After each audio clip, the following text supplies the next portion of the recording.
13 days ago, I got an admission letter from Scalar, which is absolutely crazy क्योंकि कुछ दिन पहले ही मैं सोच रहा था कि 11th 12th और फिर ड्रॉप लेने के बाद भी मेरी प्रिपरेशन बहुत ख़राब है। मेरा आगे फ्यूचर में होगा क्या, मैं आगे करूँगा क्या, क्योंकि जेई में मेरे स्कोर्स ना बढ़ रहे थे, पुराना भूलते जा रहा था, नया फौज में आ नहीं रहा था, पूरा मैफ्ड अप हो चुका था।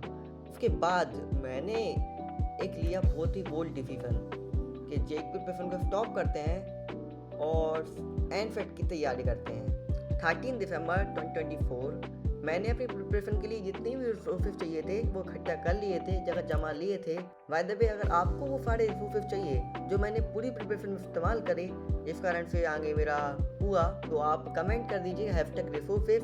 मैं उसमें आपको लिंक दे दूंगा। अलग से मैंने वीडियो बना रखी है 5-10 मिनट की, जिसमें मैंने कौन सा रिसोर्सेज कैसे इस्तेमाल करना है, किस ऐप का इस्तेमाल करना है वीडियो लेक्चर्स के लिए और किस तरीके से करना है, उसकी मैंने वीडियो बना दी थी, बट वो अनलिस्टेड है। अगर आपको देखना है तो मैं लिंक दे दूंगा। और मैंने प्रैक्टिस के समय एक चीज़ का ध्यान रखा था कि इंग्लिश में बोलता रहूँ, मतलब जो सॉल्व कर रहा हूँ उसको इंग्लिश में समझाता भी रहूँ, जिससे बाद में प्रिपरेशन, बाद में इंटरव्यू में प्रॉब्लम ना आए।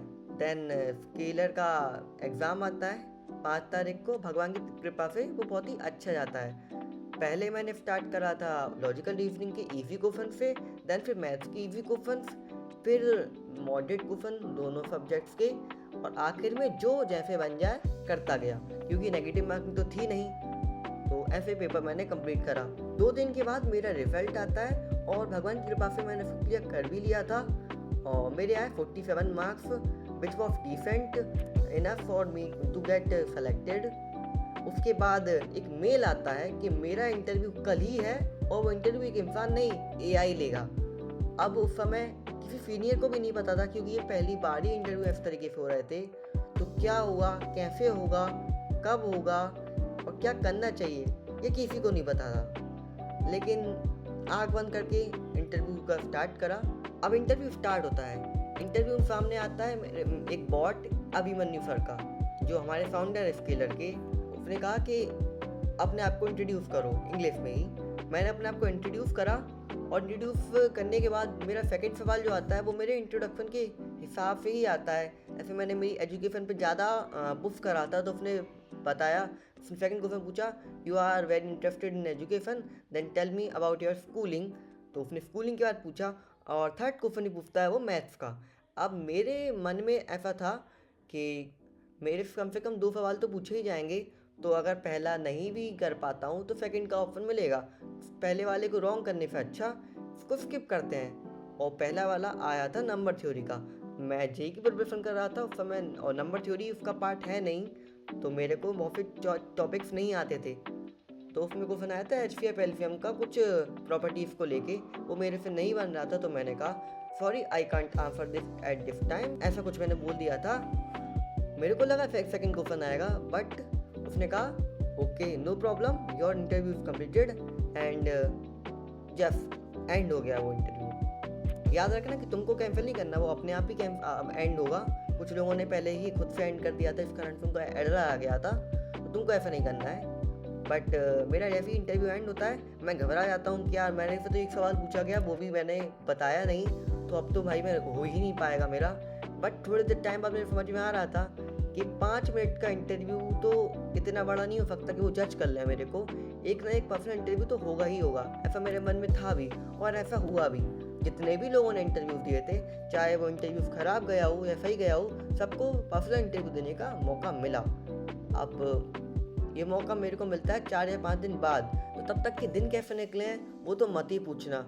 हर रात को डर लगता था कि होगा या नहीं होगा। बट फाइनली मेल आता है कि आपका 12 जनवरी को इंटरव्यू है। ये इंटरव्यू से कुछ टिप्स देता हूँ। गाइडलाइंस को अच्छे से पढ़ लेना, क्योंकि किसी भी चीज़ पे तुमको हटाया जा सकता है, डिस्क्वालीफाई कराया जा सकता है।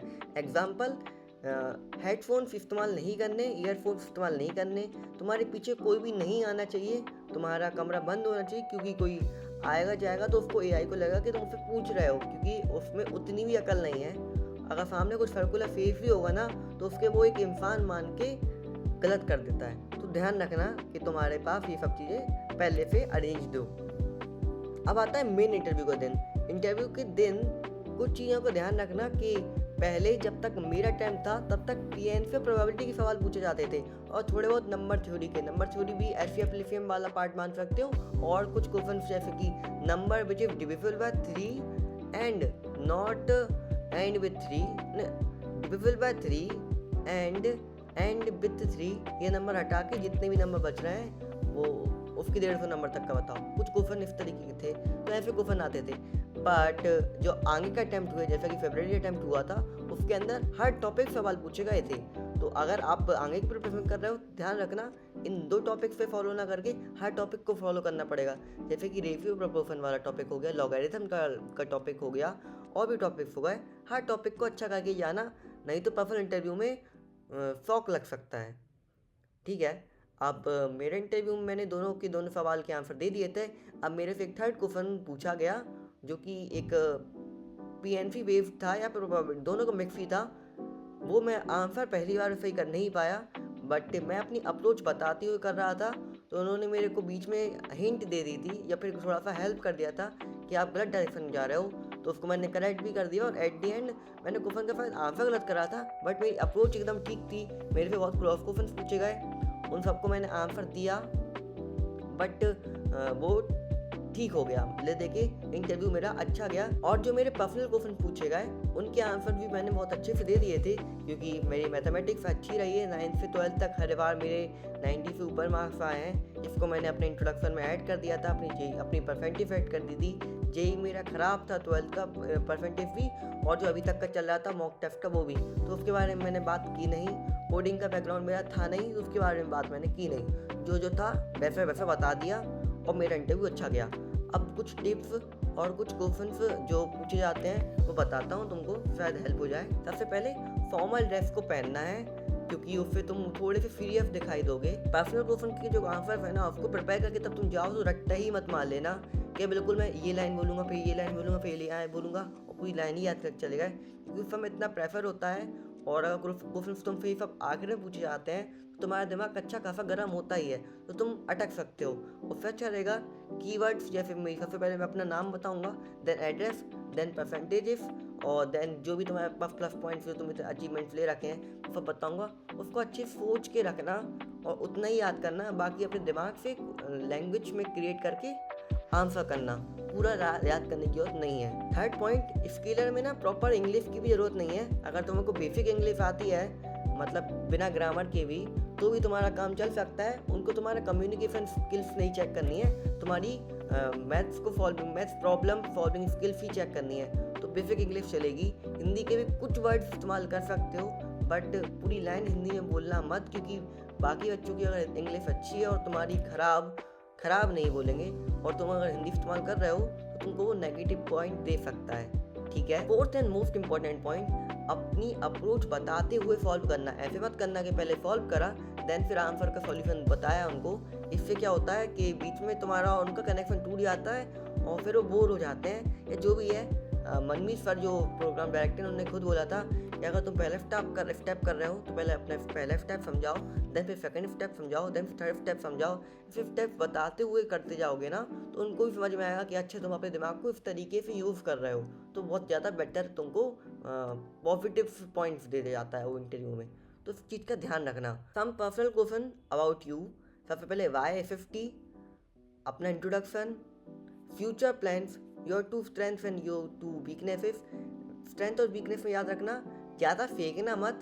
वीकनेस जो है तुम्हारी जो है वो रियल बताना, और स्ट्रेंथ भी एकदम रियल बताना। ये नहीं कि मैं इतनी ज़ोर से हार्ड वर्क करता हूँ ना कि मैं टाइम ज़्यादा दे देता हूँ परफेक्शन के लिए, इसलिए वो काम जो है वो लेट हो जाता है, ये मेरी वीकनेस है। इतनी लंबी मत फेंकना, है ना, नीरज चोपड़ा नहीं बनना है अपने को। इसमें से कोई 1-2 सवाल पूछे जाते हैं तो उसको आंसर तुम दे देना। तो after my interview on 12 January I got a result on 30 जनवरी। अच्छा खासा गैप बीच में मिल गया था, बट मेरे को 25 या 26 जनवरी को ही पता चल गया था कि मेरा इंटरव्यू वाला राउंड क्लियर हो चुका है, क्योंकि मेरे से 11th की मार्कशीट मांगी गई थी फॉर डॉक्यूमेंट वेरिफिकेशन। बट याद रखना, तुम्हारी 11th की मार्कशीट और 12th की प्री बोर्ड ये भी तुमको मांगे जाएंगे, उनको अच्छे से संभाल के रख लेना। अगर 11th की मार्कशीट नहीं है तो इंटरव्यू के तुरंत बाद उसको इकट्ठा कर लेना, संभाल के रखना, क्योंकि वो मांगे जाएंगे। और अच्छे हो तो बहुत बढ़िया, अगर नहीं है तो फिर तुमको उतना ज़्यादा नेगेटिव पॉइंट्स नहीं मिलेंगे, क्योंकि वो 10th और 12th के मार्क्स ही देखते हैं मेनली। अगर तुम 12th में हो तो आई थिंक वो 11th के और 12th की प्री बोर्ड के मार्क्स इसलिए मांग रहे हैं क्योंकि उनको प्रिडिक्ट कर पाएँ कि तुम 12th में 50% मार्क्स ला भी पाओगे या नहीं ला पाओगे। इसका मेरे काफ़ी शायद यही उसका यूज़ होगा। अब रिजल्ट के एक दिन पहले ही एक बहुत गंदा ब्लास्ट होता है। नया स्केलर का ब्रंचो आया था, मतलब फीस आई थी